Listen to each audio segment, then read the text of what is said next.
নমস্কার সবাইকে। মৃত্তিকা আর্টে আপনাদের সবাইকে স্বাগত। তো আজকে চলে এসেছি একটা নতুন কাজ নিয়ে, নতুন ভিডিও নিয়ে। তো দেখতেই পাচ্ছ আজকের একটা মাটির থালার উপর আমি কাজ করছি। তো আজকের যে কাজটা করছি এটা কিন্তু আমার কোনো অর্ডারের কাজ ছিল না। এটা আমি যেখানে কলকা শিখেছি সেখানেই জমা দেওয়ার ব্যাপার ছিল। তো এই জন্য এটা করছিলাম। চেষ্টা করেছি একটু ভালো করে করার। তো ভালো কি খারাপ সেটা তো তোমরাই ডিসাইড করবে। তোমরা কমেন্ট করলেই আমি বুঝতে পারবো আমার কাজটা ভালো হয়েছে না খারাপ হয়েছে। তো যাই হোক, তো দেখতেই পাচ্ছ প্রথমে থালাটা ভালো করে একটা সিরিজ কাগজ দিয়ে ঘষে ভালো করে ধুয়ে পরিষ্কার করে নিয়েছি। তো সিরিজ কাগজ দিয়ে এই কারণেই ঘষেছি, কেন কি যদি কোনো থালায় ফিনিশিং ভালো না থাকে, মাটির থালা তো এই জন্য যদি ফিনিশিং ভালো না থাকে তখন ওইটা একটু ঘষে নিতে হয় যাতে থালাটা একটু মসৃণ হয়ে যায়। তো এই কারণে আমিও একটু ভালো করে ঘষে ভালো করে ধুয়ে প্রথমেই স্যাঁতস্যাঁতে অবস্থাতেই আমি প্রাইমারটা মেরেছি বা প্রাইমারটা দিয়েছি। তো প্রাইমারটা দেওয়ার পর তার উপর ভালো করে প্রাইমারটা শুকিয়ে গেলে আমি মেরুন কালারটা দিয়েছি। তো ডিপ মেরুন কালার, এটা এখন বোঝা যাচ্ছে না কেন জানি না কালারটা এরকম লাগছে। তো শেষে আরও ভালোই বোঝা যাবে হয়তো। তো মেরুন কালার দিয়েছি আর সাইডে বর্ডারটা ওটা গোল্ডেন মেটালিক কালার দিয়েছি ওটার ওপর। তো প্রথমেই যখন আমি ডিজাইন শুরু করেছি, প্রথমে আমি সবসময়ের জন্য চেষ্টা করি একটা স্কেচ দিয়ে আগে ড্রয়িংটা করে নেওয়ার। কেন কি এটা আমি মনে করি যে আমার কাছে এটা সেফ।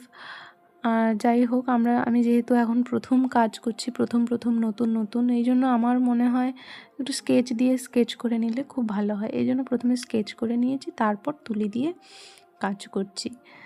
তো যারা নতুন এখন কাজ করছো তাদের উদ্দেশ্যে আমার একটাই কথা বলার, তোমরা যদি তুলিটাকে একটু পরিষ্কার রাখো তাহলে তোমাদের কাজের ফিনিশিং অবশ্যই ভালো হবে। তুলি যতটা পরিষ্কার থাকবে ততটা কাজের ফিনিশিং ভালো হয়, আমার যেটা মনে হয়, আমার ব্যক্তিগত মতামত এটা। তো যাই হোক, অনেকে এটাতে সহমত দেয়, আবার অনেকে আলাদা মতামত দিতেই পারেন। তো যাই হোক, তুলিটাকে পরিষ্কার রাখলে আমার মনে হয় কাজের ফিনিশিং ভালো হবে। তো যাই হোক, বলতে বলতে দেখতেই পাচ্ছ পুরো কাজটা প্রায় সাইডের ডিজাইনটা প্রায় শেষের পথে। তো এরপর মাঝের ডিজাইনটা করব।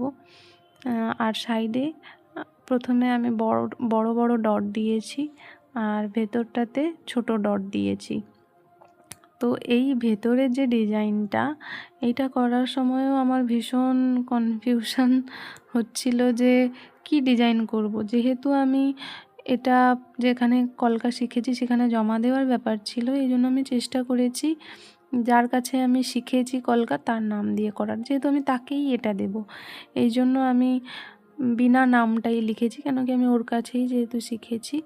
তো আমার স্টুডেন্টরা বলছিল, ম্যাম আপনি যেহেতু বিনা নামটা লিখেছেন তো বিনা নামটা এমনভাবে লিখবেন যার মধ্যে কলকারই সমস্ত অংশ থাকে। এই জন্য আমি ওরা যেরকম বলেছে আমি ওই রকম ভেবেই প্রত্যেকটা কাজই কলকার মোটিভ দিয়ে করার চেষ্টা করেছি।